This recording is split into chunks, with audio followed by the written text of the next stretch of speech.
By also introducing Mr. Mwencha, who is the Deputy Chair of the African Union Commission.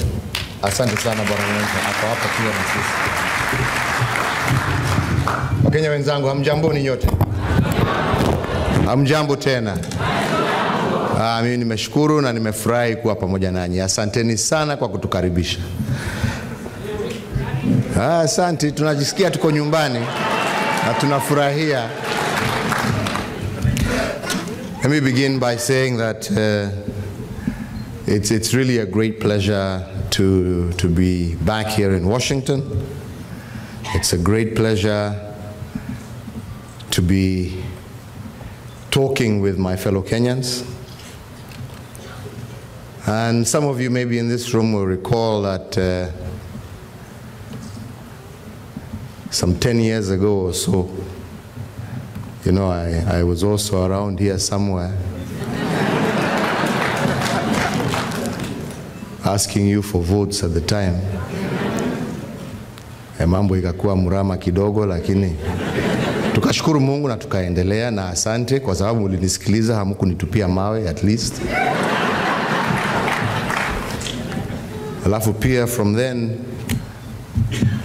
we have also had the occasion to meet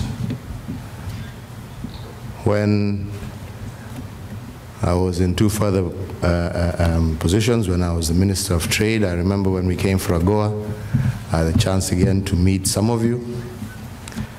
Also when I was the Minister of Finance and we used to come for the World Bank IMF meetings, we've had a chance to speak. But really today is my first day to be able to address you as your President and President of the Republic of Kenya.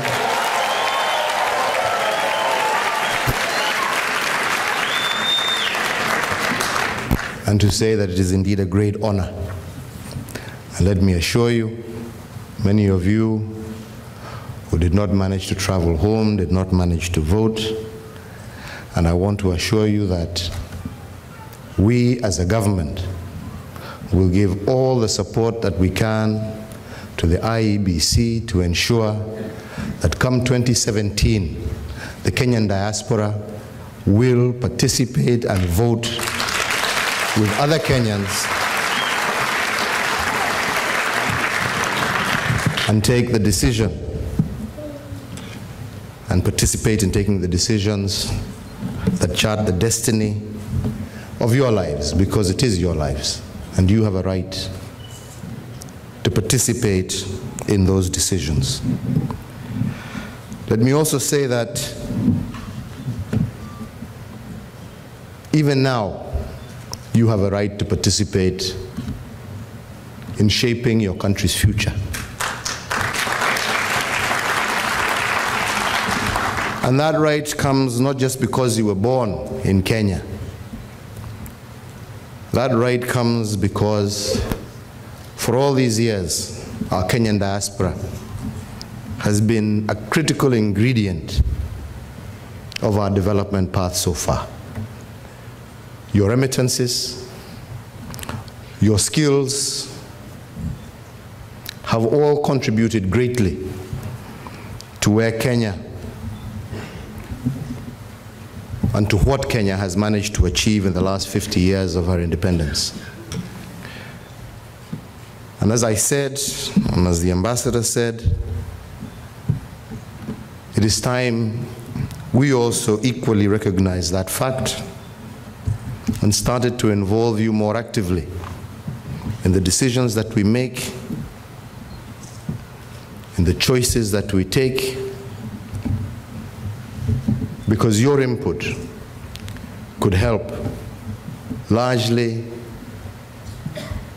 make our Vision 2030 dream become a reality much sooner, which is indeed true. We are here in DC on this particular visit because it's important that I also pass that across to you before we discuss domestic issues. We are here largely for the first ever US-Africa Summit.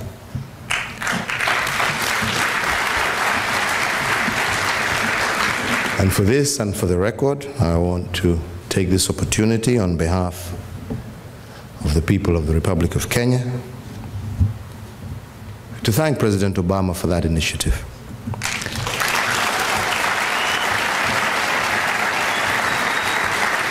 I thank him for that initiative because many of you will know, even as you interact with your colleagues from other parts of the African continent, these missions to the US to attract investment, to attract greater partnership, have been there for very many years. But usually it's at the national level,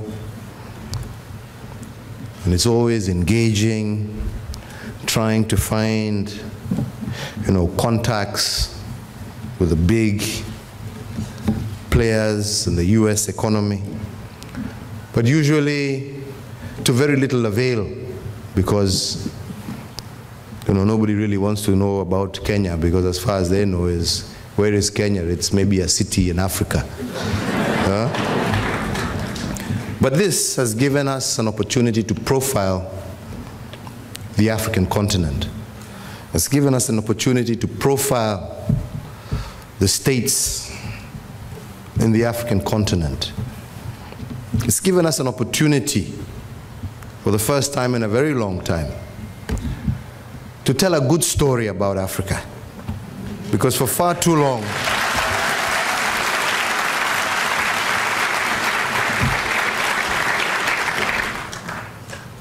it's really only been the negative side that has ever really been heard. Oh, it's about poverty. It's about Ebola.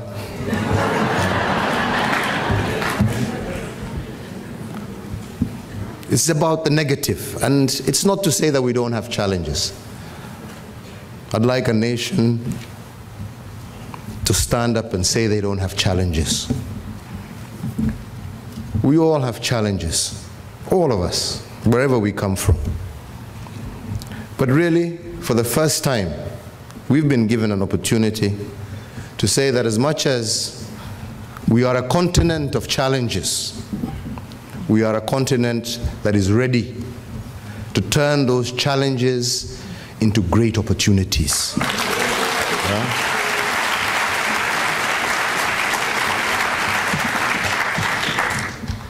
We are a continent of 700 million people, going a billion, that is young. It's the youngest continent in the world. That's something to be proud of. As the world ages, Africa is young. It is a continent that is the most vibrant because of its youth. It is the continent that is able to take on board great innovation, where many are unable to take that innovation because they're set in their ways. And that's why we have M-Pesa and many other innovations created by young talent on the African continent. We have the capacity, with the great resources that God has endowed us with, to be able to turn that to great prosperity for our people. I think for the first time in a very long time, we have been heard. I think for the first time in a long time, there has been a realization that, when they see us knocking on the door of China, China isn't in Africa because they have nothing better to do in China. China is in Africa because they woke up to the reality of the potential that Africa has a long time ago. And I'm glad to see But America is also waking up to those realities.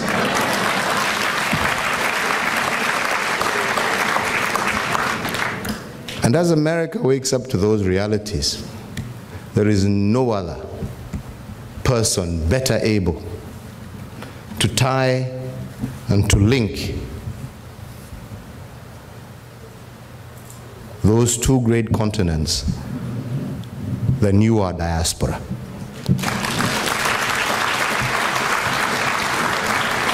We don't have a big diaspora in China. So it's very difficult for us to say that Kenyans in China are going to be able to take advantage of the great links that we have with the People's Republic of China. But at least here we can say Kenyans have a great opportunity of taking advantage of great links between the United States of America and Africa as a whole, because you're here. That's an opportunity that you have. And I believe it's an opportunity that you should grasp with both hands.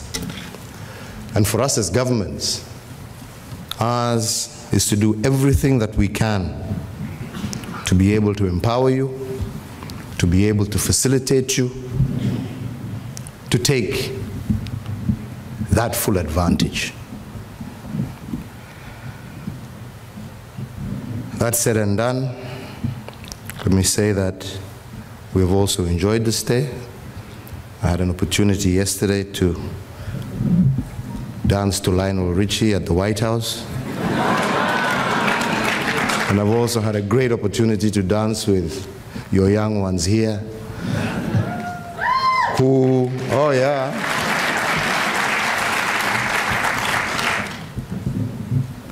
I must say that I was beginning to wonder whether Washington has boys, you know.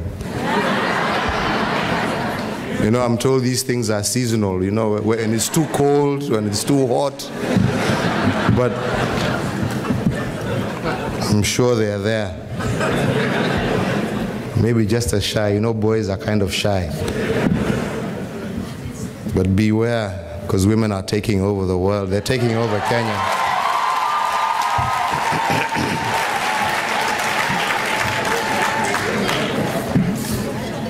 Let me try, as Ambassador Amina has said, to just go into some of a few areas that have been raised through very many questions by yourselves, areas of concern that you'd have liked me to address you on. And I think I'll begin first and foremost by saying that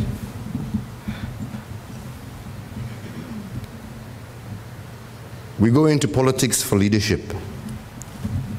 But once we go into politics for leadership, there comes a time thereafter where we must recognize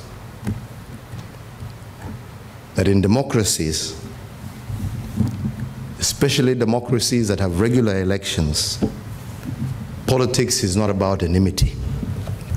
Politics is about choices. And once people make choices, they go by those choices until the next time they choose again. They're supposed to come together after they've made a choice and push those choices together. So I am not here today to address you on the basis of who you voted for, where you voted, why you voted, because that is your right, and that in a democracy is what we must respect.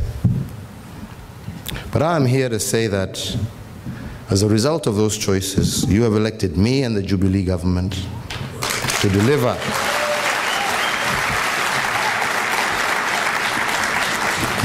on the pledges that we made. And those pledges that we made, we did not make to our supporters. We made to the sovereign people of the Republic of Kenya. And it is our duty and responsibility to do our utmost to deliver for them in accordance with our constitutional mandate. So I'm therefore not here to talk to supporters of Jubilee or CORD. I'm here to talk to you as my fellow Kenyans, who we need to work together to achieve our dream, our aspirations for our country, for our people, for our children, for our future.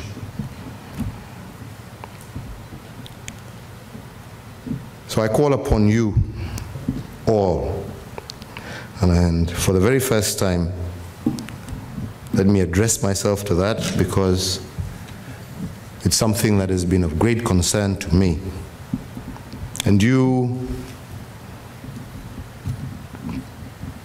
as Kenyans living out here, need to be the first engine of propelling our nationhood, our unity, our cohesiveness. And I say that because, you know, sometimes when I look at my page, be it Facebook or the Twitter account or whatever, and you see some of the comments that people make, the haters and likers and all this, and you see what people comment. You know, there's some very positive and very useful comments, even if they're criticisms, because we are there to be criticized when you don't do the right thing, right? But some of the comments, you know, degenerate into something that makes you wonder, why did we go this digital age? I mean, it was better when we just had a newspaper to read and you couldn't do anything. You know, when you see the way people interact, sijui wewe ni kabila hii, wewe una hate kwa sababu wewe ni kabila ile. Let us go out there with a positive message, even if it is criticism. Don't criticize negatively. Yeah? Because you know, whether you like it or not, like I said, choices are there. That's why we're a democracy. Au ni namna gani jameni? Miaka 5 hata kama unaniudhi namna gani, hakikisha umepiga kampeni. Mimi nitaenda nyumbani, mkinitoa mwingine atakuja. Are you going to hate the next one also? Will we be able to develop that way? Let us please learn how to be civil to one another and to know that differences in opinion, yeah? All right? Do not mean enmity. Yeah? For us to be able to recognize that we can be of different shades of opinion. And you know, that is something that is great, because that encourages intellectual debate. That encourages people to think and work. Yeah? Can you imagine if we all thought the same, that you woke up in the morning and you turned around and said good morning to your wife, and she said good morning. You know that little fight and scuffle sometimes you have with your wife makes life exciting. Or with your husband. Huh? Can you imagine if you woke up every day and you agreed with everything your wife said? And your wife agreed with everything that you said? Wouldn't that be a very boring life? It's good sometimes if we argue, because it makes you think, now why did she do that this morning? Why did he do that this morning? Yeah? And it makes you do something better. So I say that because, you know, in going through some of the issues that you have raised, I want to first and foremost eliminate all those that have to do with all those negative aspects. Let us look at the positive aspects. Yeah? Let us look at ourselves, at the real challenges we have, and let us argue as to which way is better. My way, your way, yeah? But not because you're black, you're white, not because you're a Luo, Kikuyu, Kalenjin, Kamba, But, you know, my idea versus your idea helps you think, helps you get a better solution, and helps us make a better country, helps us make a better world. So this is one thing that I just wanted to be clear, you know, as we move on. And then go to the more serious issues that were raised, which are truly serious issues, starting first with security. Security was a major concern amongst a lot of the points that were raised, concerns about security. And indeed, those are genuine concerns. We have had, over the years, reason to be concerned about insecurity, and one of the key factors behind that, first and foremost, is the serious underinvestment in the security sector. Over the years, neglect, lack of care for the welfare of our police, which has also led to despondency, lack of activity, lack of responsiveness. But we as a government have really taken upon ourselves to really increase the levels of investment in security, in terms of mobility, in terms of the welfare of our police, in terms of their housing, in terms of insurance schemes for them. All these in terms of better equipment for our police service so that they are better able to operate, in terms of more training and adequate training. These are measures that we are putting in place and which I believe within a very short time will begin to bear fruit, and Kenyans will begin to see the result of that investment, a worthwhile investment.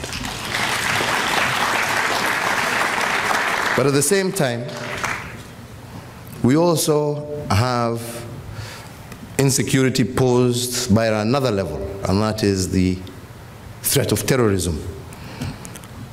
With all of you remembering Westgate, what has happened in Gikomba, the various buses, what happened in Lamu, it's happened in Mombasa, it has happened in Mandera, Garissa, and other parts of our country. And there's been an argument that has come out in some of your issues as to that this is all happening because our troops are in Somalia. And there's been that big argument that Kenya is thanked because we sent our troops into Somalia. I want us, first and foremost, to put this in proper perspective, because we need to put it into proper perspective. Somalia has had problems for the last 20, going 22 years, where they have not had a formal government. And I think many of you recognize the fact that during that period, Kenya was nothing more than a safe haven for many hundreds of thousands of Somalis who fled their country. We just gave them safe haven. They were welcomed in Kenya. They settled, many of them, in Kenya. And many of them actually went on to become very successful businessmen in Kenya. Surely that is not a nation that you can say had any ill intent, yeah? Because we were a safe haven. And by the way, we all lived for most of those 20 years in relative peace. And it was the same spirit of Kenyans when they hosted Ugandans when they had problems. They hosted Ethiopians when Ethiopia had problems. We hosted Rwandese when the Rwandese had problems. Kenya has always been home, a refuge to any who has had a problem. And by the way, that scenario continued that way for many years, until such time as, again, we started being attacked by pirates who were not concerned, raising the cost of our imports into our country. We started having scenarios of our tourists being attacked. We started having bombings in our cities. You will remember the embassy, the US embassy bombing in Nairobi. Kenya was not in Somalia during all that time. You remember the scenario of the bombings at the hotel in Mombasa. We were not in Somalia. You remember the scenario of the aircraft that was almost blown out of the sky again in Mombasa. We were not in Somalia. So Kenya's entry into Somalia was not driven by any other thing than the fact that Kenya's economic interest, including the interests of those who we were hosting as refugees, was under threat. That is when Kenya said couldn't stand aside anymore. And we moved in with a singular aim of working together with our counterparts in Somalia to bring peace, to bring stability, because their instability was now becoming instability and security for the people of Kenya. So the argument that some of you are saying, oh, you know, we need to pull out of Somalia. Imagine today you pull out of Somalia. What guarantee do you have that now Al-Shabaab will not now find route to stay?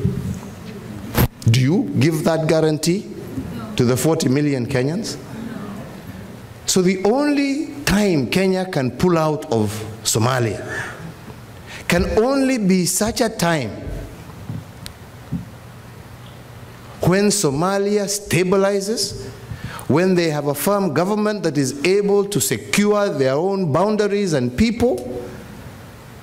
Until such time, it is the responsibility of every Kenyan, it is the responsibility of every person in the region, it is the responsibility of the international community to work together with the majority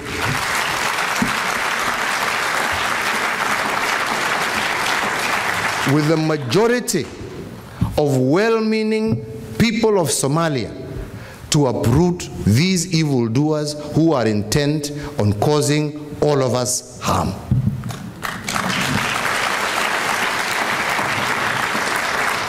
And I promise you, Kenya has no further designs or interest in any single part of Somalia. All we are interested in is peace, is security.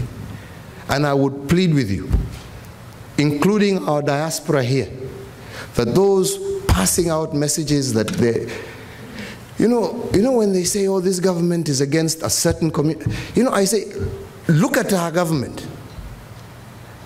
Our government is one and has been one of the most inclusive governments to especially minorities that have never been considered in mainstream government.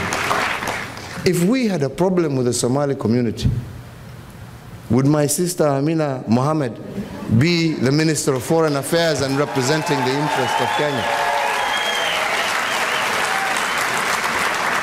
If this government had any ill against the Somali community, would my good brother Aden Mohammed be in charge of all business enterprises in this country called Kenya?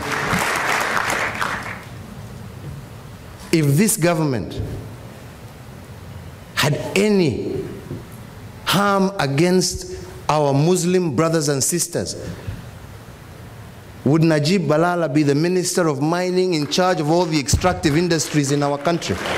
Surely you would be able to see our hand.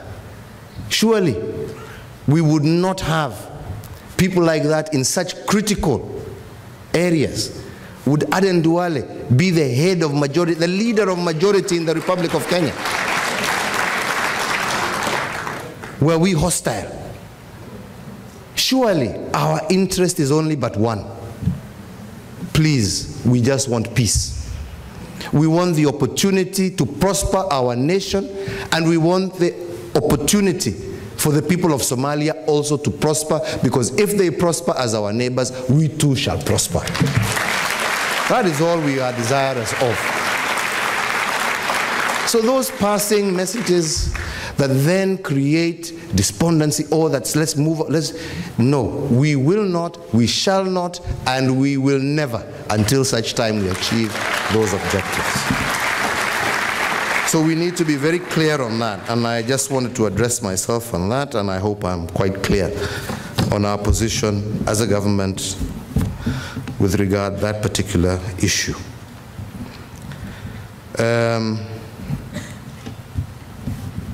Na msiogope kuja nyumbani, kila kitu ni sawa. Hata mkiwa hapa mnaweza mgongwe, si karibu juzi mligongwa hapa tena. Kwa hivyo msifikirie kuna usalama ati hamkuji nyumbani ati hakuna usalama. Kuna usalama. Unaweza ugongwe pahali popote ulipo. Hakuna shida. Njooni karibu nyumbani, mkuja likizo, hoteli ziko huko, mtembelee familia, mkule ugali, nini, dunia inaendelea, hakuna shida.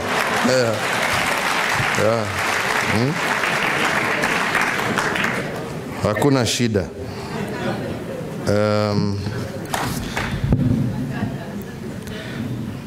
Ya pili ni mambo ya devolution. That was also a big issue.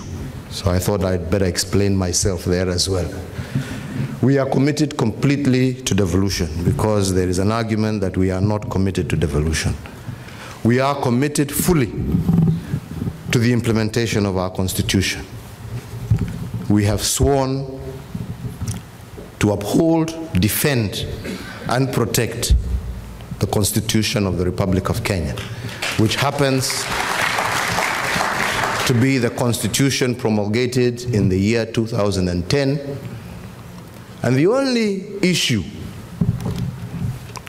which again people also fail to recognize, it is like uko hapa, umejenga nyumba, sinio, ulikuwa unaishi nyumba pale, ulikuwa umeizoea, pahali mabati ilikuwa na shimo, unajua ni wapi, unaziba kwa sababu unajua ikinyesha itanyesha pale. Unajua pahali panya zinapitia unaziba kwa sababu umeizoea. Lakini jamani, ukijenga nyumba mpya, si ndio, lazima kwanza ugojee uone itanyeshea wapi, ndio ujue how to hold on to it, si ndio? Ujue ni pahali gani msingi haikujengwa vizuri, ndio ujue vile utafanya ndio panya isiingie. Ujue dirisha ni wapi ambapo contractor aliwacha with crack ndio ubadilishe. Because this is a new house, colleagues.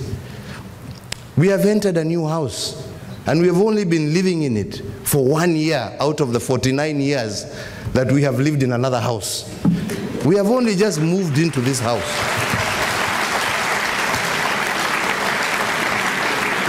Surely you cannot expect that you're going to move into a new house and not face challenges. But that does not mean you wish to abandon your house. Au ni namna gani jameni? Kweli ya uongo jameni? Ile ingine kwa sababu mlikuwa mmeizoea, sasa tumebadilisha nyumba, tunaishi ndani ya nyumba ingine. And it will have challenges until we are able to fix those challenges. But that does not mean we are not committed to our new house. And we are doing everything that we can to ensure that our new county governments are able to stand up and walk. But they're not going to walk in one day, you know, and they will have challenges because there are institutions that they must build. They are facing for the first time as governors, what I faced when I was as Minister of Finance, going to try and pass a budget. Sasa wako na hawa, sasa na wako na MCAs huko wanaambia hapana, hiyo hatupitishi mpaka uweke pesa hii hapa, mpaka uweke ile pale, mpaka uweke CDF ya MCA, haipiti, mpaka car allowance, mpaka sijui nini. Ndio dunia inaenda. So these are challenges that we all must, face up to. Yeah? And the answer cannot just be to throw money at it, because where are we going to get that money? Yeah? Kusema kwamba umehama na umebadilisha nyumba, sio kusema mshahara umeongezewa. Mshahara ni ule ule tu. Right? What you had when you had the old house is what you have when you have the new house. So you can now not say ati mkubwa niongezee pesa, kwa sababu mkubwa ni nyinyi. Nikija sasa niwaambie muongeze kodi, mtasema wacha turudi kwa katiba ya zamani. You see, so we have to take it slowly. Yeah? And as we take it slowly, let us recognize that it will be challenging. But that does not take away from commitment to implementing, because it was the decision and the choice of Kenyans to build themselves a new house. So we must make it work, but we must also give it time to work. So sijui kama hiyo nimewajibu vile mliuliza. Kwa commitment iko. Yeah? Tuataka tu nafasi ya kuhakikisha ya kwamba tumefulfill. Economy inaendelea kukua, hiyo tutaendelea.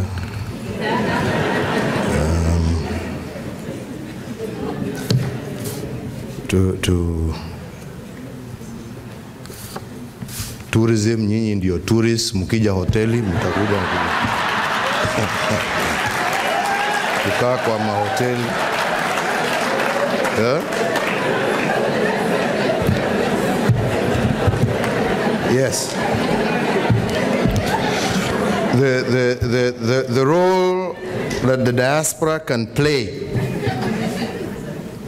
in our economy. How do you participate in major government projects? I think this is a key one, and I think this is an area where definitely, and I heard the lady who was talking on behalf of the girls saying that you have your SACCOs and other things. I think this is one area sincerely where our diaspora, better organized, can actually play a huge role. You know, Minister Davis Chirchiri here has been busy all there, going out, talking to investors, or come and invest in our power sector, come and invest, these are the kind of rates we shall give you under power sharing agreements and etc. Our diaspora, huyo naye Rotich amengangana huko akitumia pesa ya taxpayer, ametembea kutoka Nairobi, sijui ameenda Qatar, ameenda London, ameenda New York, Boston, sijui San Francisco, sijui Los Angeles, akitafuta bond ya Euro bond ya $2 billion. I must say, first and foremost, it was very successful, yeah? And we congratulate him for the job. But you know what the truth of the matter is? That $2 billion that he got is equivalent, yeah, to what you as a diaspora remit to Kenya every year.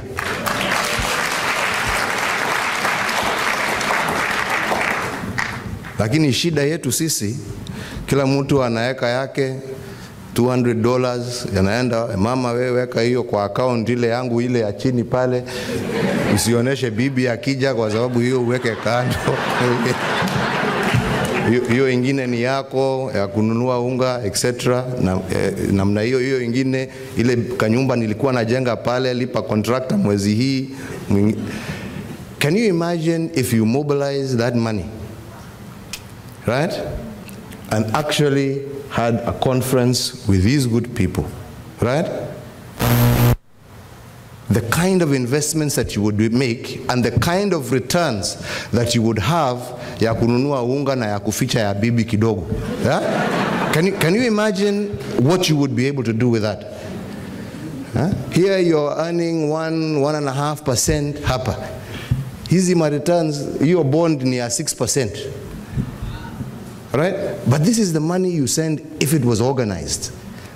if you could sit and come through, if you could sit and listen to some of the projects that we have in roads, in power, even in health, in other areas where we are now looking to private sector to partner with government, there are great investment opportunities.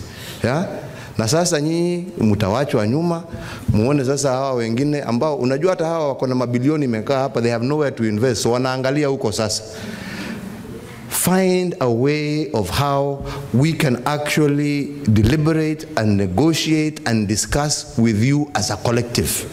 Because as a collective, you are much more powerful than you are as an individual.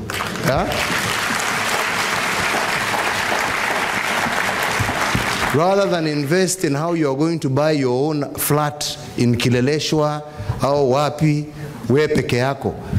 Kuja museme tunataka ardhi, tunataka kujenga estate ya nyumba 10,000. Na hapo katikati wewe utapata yako moja, na hiyo ingine muuzie wa Kenya wengine huko, na dunia iendelee. You participate kwa kujenga some of the toll roads that we want us to build, right? Na kutoka hapo kila mwaka hata ukirudi nyumbani ukiwa umezeeka, ukiwa umelala kule Nyarugunga, wewe unagojea kupata interest yako tu kwa sababu inakuja. Kila mwezi ni cheki, wewe unapumzika nyumbani, unakaa bila shida. The investment doesn't have to be yours as an individual. The great projects wewe unafanya, wewe nani hiyo na usilale amelala.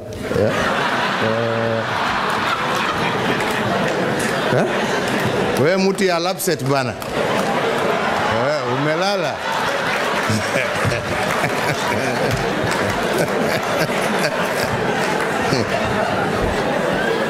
Uambie juu ya hiyo project yako ya Lamu Port, what you are doing, let them invest, you know.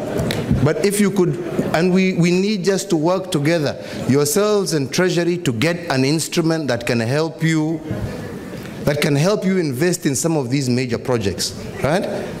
Because you have those resources if we can properly manage and collectively deal. And Henry, I would challenge you, because this is something we talked about even when I was at the Treasury. And kila saa tunasema tuko na bond ya diaspora, bond ya iko wapi jameni, watu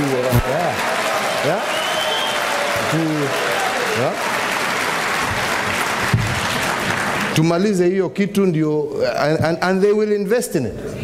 They will, I'm sure they will invest in it. Given the kind of returns they are getting here, given the lack of hassle, because now it's guaranteed by government, they will invest and reduce our need to start looking around for people all over the place. Kwa hivyo hiyo mimi ni kitu mimi na support, na nasema tutaendelea namna hiyo. Mambo ya ofisi ya diaspora, hiyo ni ya Amina, I think amesema vile wanafanya. Labda tukirudi unga in New York, mtatuambia kama wametimiza foreign affairs, but we need our consulates open. We want you to start now, because we are starting hii mambo hata ya IDs, kuissue IDs, mnajua anza kuregister, collect your IDs nini.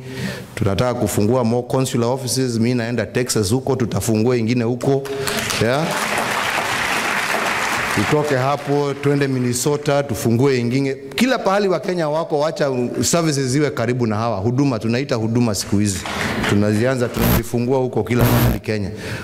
So you don't have to travel far to get the services that you're entitled to get as Kenyans. So that is a commitment also that we will continue to do. Najaribu kukatakata hii story short. Maswali ndio ilikuwa mingi. Pesa ile mnaleta nimewaambia.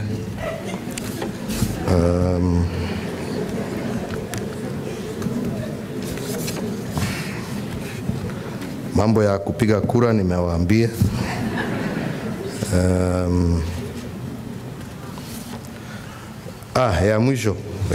Ya mwisho ni magari.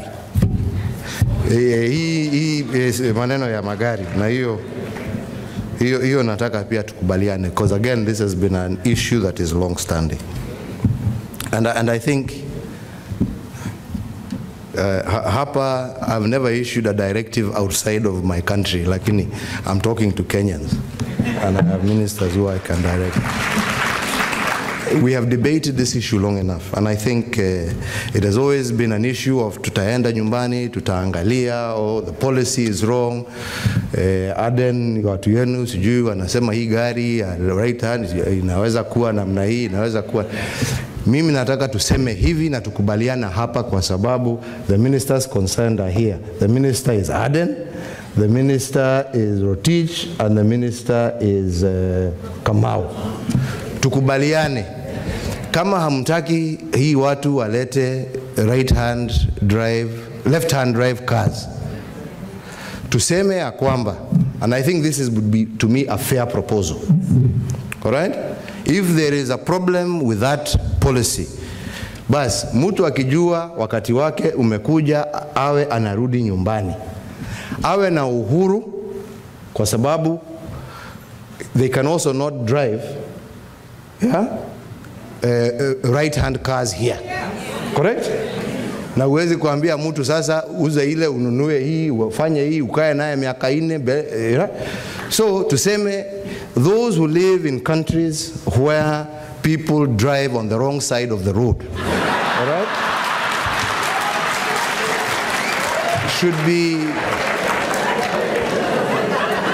should be entitled when they leave and they are going home to be allowed to sell that car that drives on the wrong side of the road, be able to buy a vehicle that drives on the right side of the road, and to be able to bring that car into Kenya duty-free. Yeah. Okay? And it should be as simple as that. Yeah? Because it is...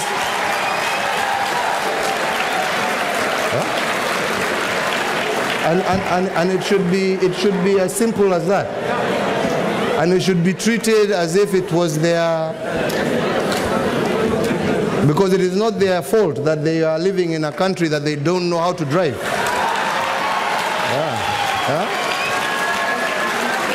Na hiyo ni kitu simple na ni kitu straightforward. Tukubaliane namna hiyo kwa sababu hiyo ndio haki yao. Huwezi kuambia mtu umekaa umeishi useme you can take home personal effects.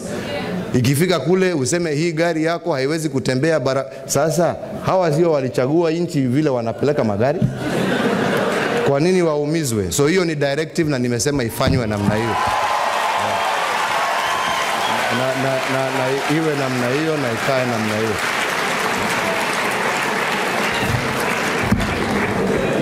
Kwa hayo machache na mengi, mimi nimesema we will still continue traveling.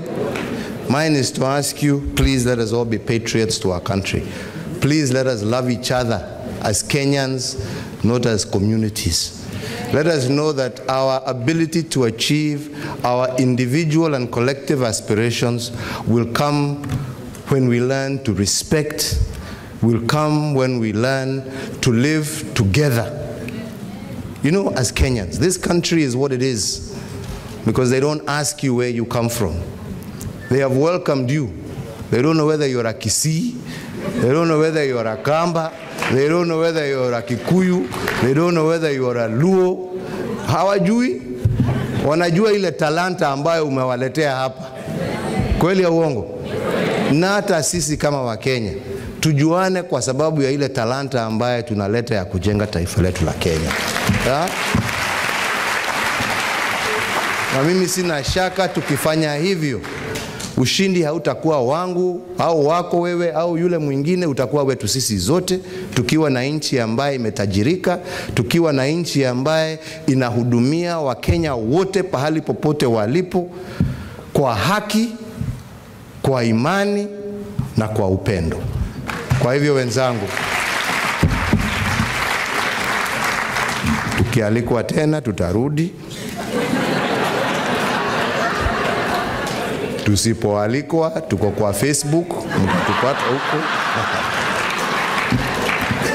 Na mkirudi manyumbani, msalimie wale ambao mliowacha huko, wale wa Minnesota wasalimie wa Minnesota, Wale wako hapa kutoka New York, wasalimie watu ya New York. Wale wa Boston, New Jersey niliishi huko, Jersey City tulikuwa tunazunguka huko. Na Atlanta, wasalimie watu ya Atlanta. Canada, wasalimie watu ya, hata huko tukialikwa tutakuja, tusipokuja ni umejua pahali utanipata. Na sisi tukirudi manyumbani tutawasalimia na tuambie Wakenya wako imara, Wakenya wamewasalimia, na tunaendelea kushirikiana na kupendana kama Wakenya. Mungu na wabariki na walinde. Asanteni sana.